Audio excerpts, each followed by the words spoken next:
আসসালামু আলাইকুম, সবাই কেমন আছেন? আশা করি ভালো আছেন।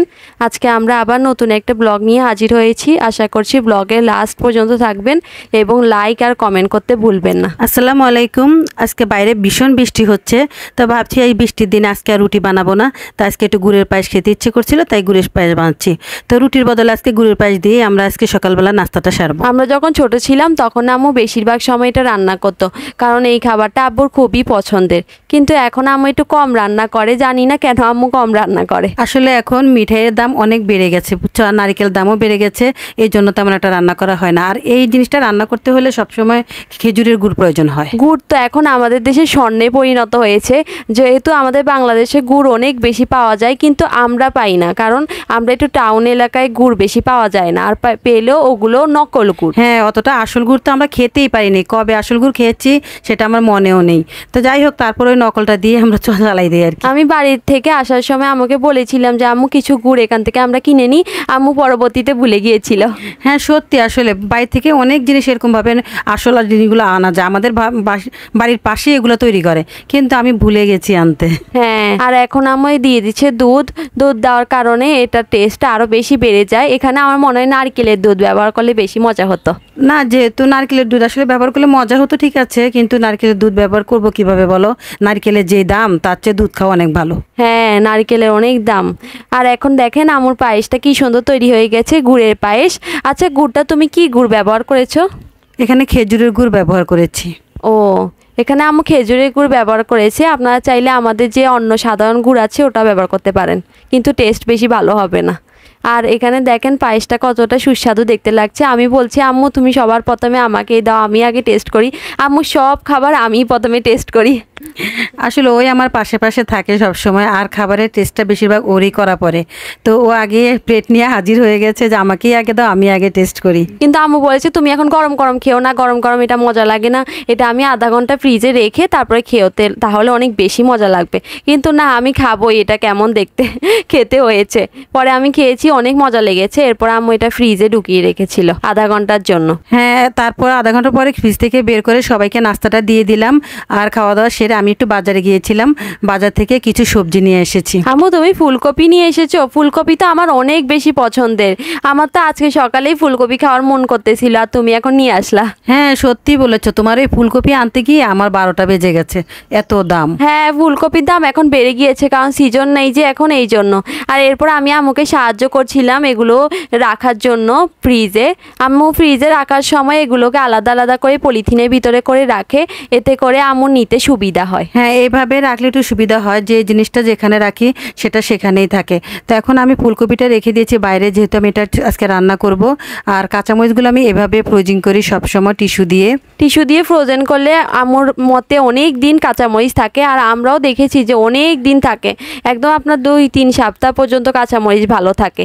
এই জন্য আম্মু সব সময় এরকম টিস্যু পেপার দিয়ে রাখে। অনেক সময় অনেকেই বলে যে কাঁচামরিচের বটু ভেঙে রাখলে নাকি কাঁচামরিচ ভালো থাকে, তা আমি দেখেছি টিস্যু দিয়ে যদি বটু সহই রাখি তাহলে কাঁচামরিচটা অনেক টাটকা থাকে। আর এখানে আমি ফুলকপি দেখাচ্ছিল যে এখন সিজন নেই, দেখো তোমার ফুলকপির কি অবস্থা, দাগ পড়ে গিয়েছে।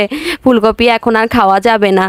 আর এখানে আম্মু আলুও নিয়ে এসেছে, আলু শেষ হয়ে গিয়েছিল ঘরে। হ্যাঁ, কিছুটা আলু নিয়ে আসছি, আর সাথে দেখেন কি এনেছি, একদম রত্ন নিয়ে এসেছি। এটাকে রত্ন বললেই চলে, কারণ চট্টগ্রামের বিখ্যাত শুটকি, এই শুটকি চট্টগ্রামে উৎপন্ন হয়, অথচ এটা রত্নের পরিণত, কারণ আমরা নিজেরাই খেতে পারি না, এত দাম। আমি অল্প কয়টা নিয়ে এসেছি। আমি অনেককে দেখেছি বলতে যে শুটকি আমার পছন্দ না, কিন্তু তারাই পরবর্তী সময় লুকিয়ে লুকিয়ে শুটকি খায়, কেন যে সামনাসামনি বলে না। আমি সত্যিকারে বলতে পারি যে আমি শুটকি খেতে অনেক বেশি পছন্দ করি, কারণ এটাতে অনেক ভিটামিন সি থাকে, আর এমনও অনেক ক্যালসিয়ামও থাকে। আর এখানে আম্মু ঘরটা পরিষ্কার করছে, ঘরটা আসলে মুছছে, বৃষ্টি হওয়ার কারণে ঘরটা কেমন জানি স্যাঁতস্যাঁতে হয়ে আছে, এই জন্য আমি বলছি ঘরটা মুছে ফেললে একটু ভালো লাগবে হাঁটতে। হ্যাঁ, বৃষ্টি হলে না কেমন যেন ফ্লোরগুলো ভিজে ভিজে উঠে, এই জন্য। এখানে তামিম আমাদের সাথে ঝগড়া করছিল কি নিয়ে যেন, ও বলছিল যে তুমি আমার তলিয়া কোথায় নিয়ে চলে গেছো, তাসিনকে বলছিল। আমি একটু রেকর্ড করে নিয়েছিলাম ওর অবস্থা, ও কিভাবে যে ঝগড়া করে আমাদের সাথে। তুমি আজকে যে কাজটা করছো না, তোমাকে দেখবা কি করে। হ্যাঁ হ্যাঁ, ও সবসময় আমাদের সাথে ঝগড়া করে। আর এখন আমার ফ্রিজটা মুছছে, ফ্রিজটাও একটু দাগ পড়ে গিয়েছে। আমরা যখন ফ্রিজ কিনতে কিনতে গিয়েছিলাম তখন আমাদেরকে বারবার মানা করেছিল যে সিলভার কালারের ফ্রিজ নিও না, এটা ময়লা হয়ে যাবে, এটা ময়লা হয়ে যাবে, কিন্তু না, আমার সিলভার কালার ফ্রিজ পছন্দ হয়েছে, আমি ওটাই নিব।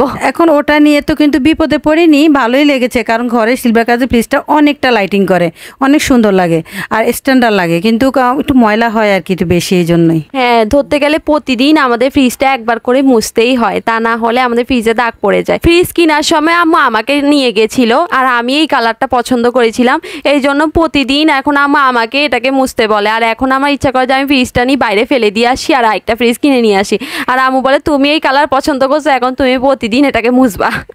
আর এখানে আম্মু আমাদের গাছগুলো দেখেন, আমাদের রাস্তার পাশে বাড়িটা তো এই জন্য অনেক বেশি ধুলোবালি হয়। এই 2 দিন আগে এই গাছগুলোকে আমি মুছেছিলাম, আর এখন আম্মুকে আমি বিশ্বাসই করাইতে পারছি না যে আমি এগুলো মুছছি। আম্মু বলতে তুমি মুছো নাই, তুমি মিথ্যা কথা বলতেছো, তাইলে এই অবস্থা কেন? আর পুরো ফিল্টারটাও আম্মু মুছছে, আর নিচে এগুলো রেখে দিয়েছি, এগুলো এখনও অবশ্য সরিয়ে ফেলেছি, এগুলো এখানে ভালো লাগে না, এই জন্য আমরা অন্য জায়গায় রেখে দিয়েছি, পরে একদিন শেয়ার করব। হ্যাঁ, আসলে এই জায়গাটার মধ্যে এই জিনিসগুলো সুন্দর লাগতেছে না, কিন্তু ময়লা হয়ে যাচ্ছে বলে আমি এগুলোকে একটু পলিথিন দিয়ে তারপরে ঢেকে রেখেছি। এখানে আম্মু সবগুলো প্লেট বাসন ভালো করে ধুয়ে নিচ্ছে, কারণ দেখেন অনেকগুলো প্লেট বাসন জমা হয়ে গিয়েছে, যদি এখন এগুলো না ধুয়ে শেষ করি তাহলে পরবর্তীতে বেসিনের উপরে আমাদের প্লেট বাসন উঠে যায়। সত্যি, যদি বেসিনে একটা প্লেট দেখে কেউ, তাহলে আর কেউ কোনো প্লেট ধোয় না, সবাই একটার উপরে একটা থুবাইতে থুবাইতে অনেকগুলো করে ফেলে। তো এই জন্য বেসিনে কোনো প্লেট বাসন রাখা যাবে না, রাখলে আমার এই সমস্যা। আর এই পাইপেনটা দেখছেন, এই পাইপেনটাতে আমরা কত বড় ঠকে গিয়েছি। আমরা এই পাইপেনটা যখন কিনতে গিয়েছিলাম তখন আমাদের অত বেশি ধারণা ছিল না, আর উনি আমাদেরকে থেকে 2000 টাকায় একটা পাইপেনের জন্য নিয়ে গিয়েছে। আমি পরবর্তীতে আরও অনেক পাইপেন কিনেছি, কিন্তু এত ঠকাঠকি নেই। সত্যি, আসলে কিছু না জেনে না শুনে আসলে যখন আমরা মার্কেটে যাই তখন আমাদেরকে কিন্তু অনেক ঠকানো হয়, এই জিনিসটা আসলে ঠিক না। আমরা জানি না বলে আমাদেরকে এভাবে যে ঠকিয়ে দেবে আমি কল্পনাও করতে পারি নাই। হ্যাঁ, বেশি ঠকিয়ে দিচ্ছে আমাদেরকে না। হ্যাঁ, আর এখন আম্মু এখানে বানাচ্ছে আলু পুরি আর হচ্ছে ডাল পুরি। আম্মুর আলু পুরি অনেক বেশি মজাদার হয়, এটা আম্মুর সিগনেচার রেসিপি। আমি তো প্রায় সময় আম্মুকে আলু পুরি বানাতে বলি, আর ডাল পুরিও বানাচ্ছে এখানে। আম্মু এগুলো আসলে ফ্রোজেন করবে, আমরা যেন 2-3 সপ্তাহ ইজিলি খেতে পারি আর টিফিনও নিয়ে যেতে পারি, এই জন্য আম্মু আগে থেকে বানিয়ে রাখে। আর আমাদের একটা রোগ আছে, জানি না এই রোগটার কার কার আছে, দুপুরবেলা আমাদের কিছু খেতেই হবে, তা না হলে আমাদের থেকে দুর্বল লাগে। সত্যি, আসলে নাস্তা কিনতে কিনতে জান শেষ, কারণ কত নাস্তা কিনবো বলেন, ওদের দুপুরবেলা কিছু খেতে হয়, কোথাও কোথাও বাইরে গেলে টিফিন নিতে হয়, তো এগুলোর জন্য আমার প্রচুর নাস্তা কিনতে হয়। তো আমি এত নাস্তা কোত্থেকে কিনবো, জিনিসপত্রের দাম যেই বেশি, এই জন্য আমি এখন ঘরে বানাই। হ্যাঁ, এই জন্য আম্মু এখানে আলু পুরি বানাচ্ছে। আলু পুরিটা অনেক বেশি মজাদার হয়, আমার মনে হয় যে আলু পরোটার থেকে আলু পুরিটা বেশি ভালো হয়। এখানে আম্মু আলুটা নতুন আলু পড়েছে, তো এই জন্য আমার আলুটা বেশি আঠালো হয়েছে না, আমাদের একটু সমস্যা হয়েছিল। হ্যাঁ, একটু আঠালো ভাব বেশি ছিল, তো আসলে পুরান আলু দিয়ে বানাইতে যতটা আরাম লাগে, ভালো লাগে, সেটিং হয়ে যায়, কিন্তু নতুন আলুটা অতটা সেট করা যায় না। হ্যাঁ, ঠিক বলেছো। এখানে আমার অনেক কষ্ট হচ্ছিল, তাই জন্য আমিও এখানে ডাল পুরিগুলো বানিয়ে দিয়েছি। পরবর্তীতে আমি বানাতে বানাতে এতটাই ক্লান্ত হয়ে গেছি যে আমি চেয়ার নিয়ে এসে তারপর বসে বসে আমাকে বানিয়ে দিয়েছি। ওই ভিডিওটা শ্যুট করতে পারি নাই, কারণ আমরা দুইজনই ঘরে ছিলাম, কে রেকর্ড করে দিবে এই জন্য, নাইলে আপনাদেরকে দেখাইতে পারতাম। সত্যি, আমি আসলে পুরি বানালে অনেকগুলো একসাথে বানাই, কারণ ওরা যখন টিফিন নেয় অথবা খায় 2-3টা করে একসাথে নেয় খায়, তখন অনেকগুলো প্রয়োজন হয়, তো তাড়াতাড়ি শেষ হয়ে যায়, এই জন্য আমি অনেকগুলো একসাথে বানাই। আর ডাল পুরি আলু পুরি দুটোটা একসাথে বানাই আমি। এখানে আম্মুকে আমি বলছিলাম, আম্মু তুমি এটা কি করলা, তুমি ডাল পুরি আলু পুরি সব কেন মিক্স করে ফেলেছো, এখন আমরা খুঁজে বার করবো কেমনে? আম্মু বলে আমার অভিজ্ঞতা আছে, আমি এগুলো খুঁজে বাই করতে পারবো। আর খুঁজে বাই করার দরকারও নেই, ওরা যখন দেখে না ডালপুরির বক্সটা কখনো ধরে না, আলু পুরির বক্সটা শেষ হয়ে যায়, ডালপুরি থেকে যায়, এর জন্য আজকে একটা মিক্স করে ফেলছি, এখন আর খুঁজেও পাবে না, সবগুলোই খাইতে বাধ্য। হ্যাঁ, আর এখন আমরা ডাল পুরিটাকে ভেজেও ফেলছি, না সরি ডাল পুরি না আলু পুরি জানি না, আম্মু সব মিক্স করে ফেলছে। হ্যাঁ, আম্মু এগুলো ভাজি দেখাচ্ছে যে কতটা ফুলকো ফুলকো হয় আপনাদেরকে। আর আমরাও বলেছিলাম যে বিকেলের নাস্তা এগুলোই খাই, কারণ এত মজাদার এই রেসিপিটা হয় আম্মুর। হ্যাঁ, মজাদার মজাদার রেসিপি বানিয়ে খাওয়াতে আমি বাচ্চাদেরকে অনেক পছন্দ করি, নিজের হাতে বানিয়ে খাওয়াতেও বেশি পছন্দ করি। হ্যাঁ, আর এখানে আম্মু অনেকগুলো পলিথিন ছোট ছোট করে কেটে নিয়েছে, কারণ একটা ডাল পুরির সাথে একটা ডাল পুরি লেগে যাওয়ার সম্ভাবনা থাকে, এই জন্য সবসময় আম্মু এরকম করে, অনেকগুলো পলিথিন একসাথে ছোট করে কেটে তারপর একটার উপরে একটা দিয়ে রেখে দেয়, এতে করে সুবিধা হয়। অনেকটাই আসলে সুবিধা, কারণ পলিথিন দিয়ে রাখলে পরিষ্কার পলিথিন হতে হবে, আর একটা পলিথিন দিয়ে 4-5টা পুরি রাখা যায়, আর এরকম বক্স করে করে রেখে দিলে যখন ইচ্ছে তখন বের করে খাওয়া যায়, আর একটার সাথে একটা লাগে না। হ্যাঁ, আর আমাদের 2 বক্স হয়েছে, আমার মনে হয় আরও 1 বক্স হয়েছে, আমি খেয়াল করিনি। তো এই সবগুলো ফ্রিজে রেখে দিয়েছে, আর আমি এখন একটা পুরি আপনাদেরকে ভেঙে দেখিয়ে দিচ্ছি যে কেমন হয়েছে। এই দেখেন খুব সুন্দর হয়েছে, এখানে আমার আটা দিয়ে পুরিগুলো বানিয়েছে, এরপরও এত ভালো হয়েছে পুরিগুলো খেতে। আর না জানি ময়দা দিয়ে বানালে কত বেশি মজাদার হতো। আমরা এখানে আটা ব্যবহার করেছি কারণ ময়দা স্বাস্থ্যের জন্য ক্ষতিকারক না। হ্যাঁ, ময়দা আসলে খাওয়াটা সবসময় ঠিক না, তারপরেও খাই, কিন্তু তারপর আটা দিয়ে বেশিরভাগ সব কিছু আমি বানাই দিই, কারণ আটাটাই আমার কাছে ভালো লাগে। হ্যাঁ, আমরা আটা দিয়ে বেশিরভাগ সময় নাস্তা বানিয়ে থাকি। আচ্ছা, আজ এই পর্যন্তই। আপনারা সবাই সুস্থ থাকবেন, ভালো থাকবেন। আল্লাহ হাফেজ। আল্লাহ হাফেজ।